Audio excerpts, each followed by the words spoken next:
होई पुजारी छठी माई के प्रेम से, भोरे उतर जाई हमहू प्लेन से।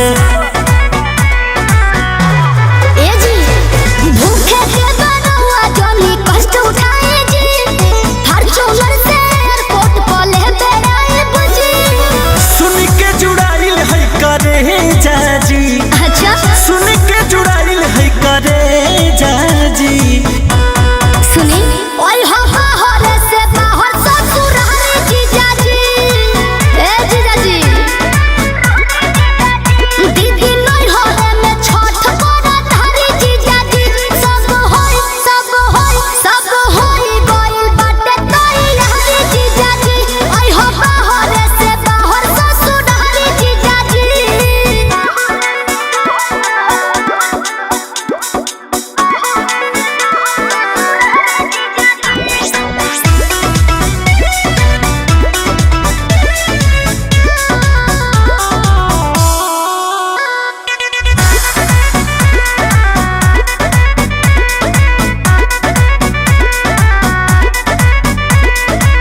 ले ले बानी पेन ही लगबू तू क्यूट हो, दीदिया के प्रिया दिया तुहरा के सूट हो।